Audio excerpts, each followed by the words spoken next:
Assalamualaikum warahmatullahi wabarakatuh. Halo semuanya, balik lagi di channel aku, Arlin Syafitri.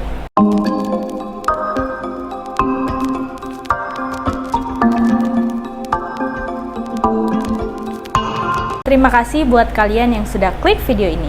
Di channel ini aku akan membahas tentang criminal case dan horror story. Jadi kalau kalian suka dengan topik tersebut, jangan lupa tekan tombol subscribe-nya di bawah ya. Di video kali ini aku akan menceritakan kasus pembunuhan misterius di Jepang. Karena hingga sekarang pelakunya juga belum tertangkap, padahal polisi sudah memeriksa 75.000 saksi loh guys. Daripada penasaran, langsung aja kita masuk ke ceritanya.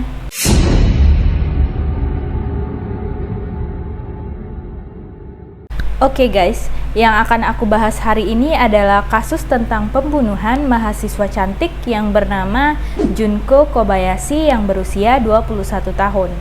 Junko ini merupakan mahasiswa tingkat akhir di Sophia University Tokyo jurusan bahasa Inggris.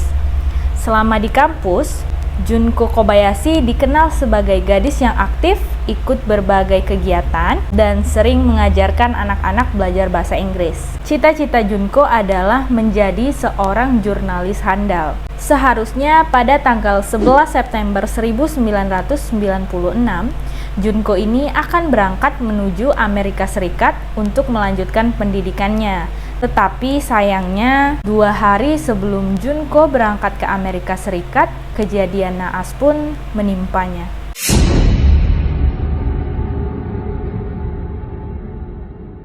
Rumah Junko ini tidak jauh berbeda dibandingkan rumah-rumah di sekitarnya nih guys. Terletak di Shibatama, Trikom, Katsushikaku, dengan 2 lantai yang terletak sekitar 1.300 meter sebelah selatan stasiun JR Kanamachi.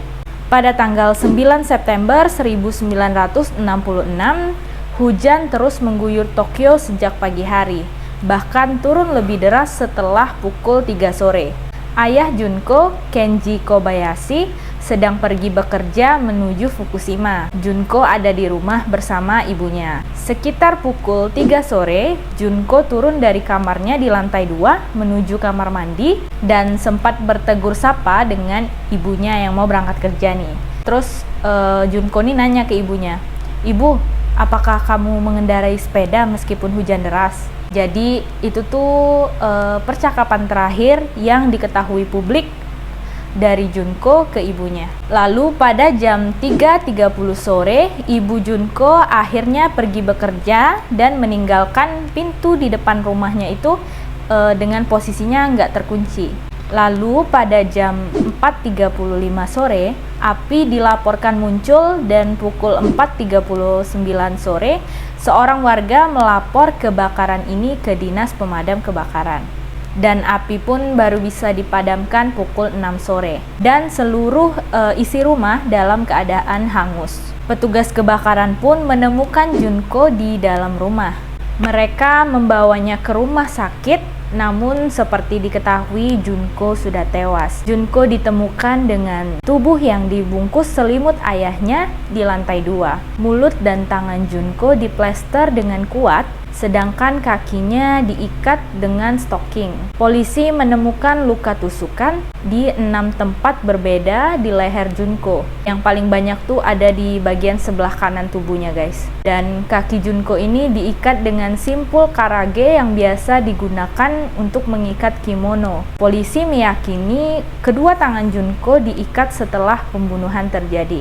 Dari hasil otopsi, Junko diduga dibunuh oleh pisau kecil selebar 3 cm dengan panjang 8 cm. Mirip seperti pisau buah gitulah guys, yang pisau kecil gitu. Sedangkan plester yang untuk mengikat mulut dan tangan Junko diproduksi di sebuah pabrik di prefektur Shizuoka.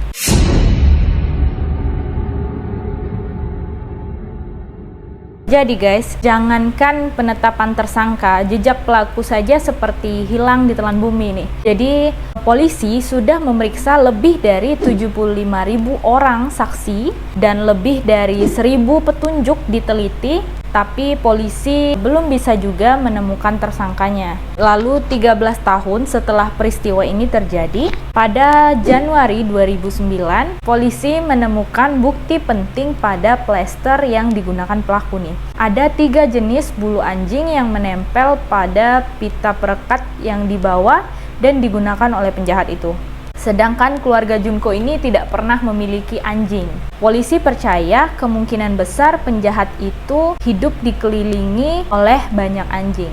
Polisi pun menemukan kotak korek api dan memeriksa sampel DNA dari kotak korek api tersebut dan menemukan bahwa ada darah tipe A yang diduga milik si pelaku. Kotak korek api itu diyakini polisi itu tuh untuk membakar rumahnya Junko. Lalu ada informasi baru lagi pada Agustus 2020 ini, saat ayah Junko mendekati seorang perempuan berusia 46 tahun yang berada di TKP.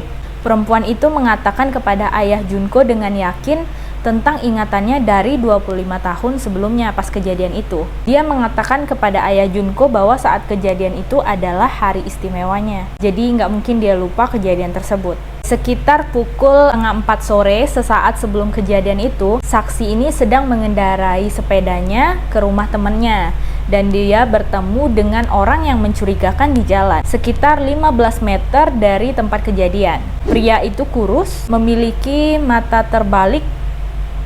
Maksudnya mata terbalik? Memiliki mata terbalik dan mengenakan mantel oker besar gitu. Pria itu tampak berusia 50-60 tahunan, berarti udah cukup tua ya. Dan bertubuh kecil, sekitar 150 hingga 160 meter tingginya. Berarti kalau pelakunya masih hidup, sekarang dia berusia 70 tahunan ya guys. Dan saat itu adalah hari musim gugur yang agak dingin. Jadi pria mencurigakan itu memiliki payung hitam yang terbuka dan menutupinya. Ketika perempuan itu kembali dari rumah temannya pada hari itu dan melewati rumah Junko lagi, garis polisi sudah terpasang di sekitar tempat kejadian. Dan petugas pemadam kebakaran mulai bekerja untuk memadamkan api. Pria mencurigakan yang dilihat wanita itu juga dilihat oleh saksi lain sekitar pukul 3.55 sore, sekitar 25 menit setelah warga melaporkan kebakaran itu.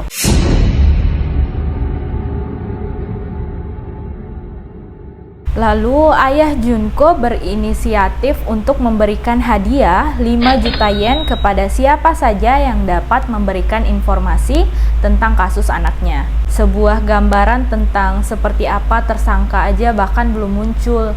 Sebagai orang tua yang kehilangan putrinya, ini adalah hal terakhir yang bisa dia lakukan sebagai seorang ayah. 4 tahun kemudian, Badan Kepolisian Nasional Jepang memperkenalkan sistem hadiah uang tunai khusus investigasi yang pada prinsipnya menggunakan dana publik untuk memberikan hingga 3 juta yen. Hal itu salah satunya dengan harapan ada titik terang nih untuk kasus ini. Sehingga total hadiahnya 8 juta yen atau lebih dari 1 miliar rupiah guys. Tetapi sayangnya hingga saat ini pada tahun 2002 bulan Maret ini, walaupun semua alat kepolisian sudah semakin canggih, polisi belum juga dapat menemukan pelakunya. Jadi kasus ini nggak ada pelakunya guys, pelakunya belum terungkap sampai sekarang. Kalau kasus belum terpecahkan kayak gini tuh rasanya sedih banget ya guys. Semoga keluarga korban diberi kekuatan dan kesehatan terus. Jadi guys, sampai sini dulu video kali ini. Bagaimana guys pendapat kalian tentang kasus satu ini? Ini yang pasti sedih banget ya. Jadi kalau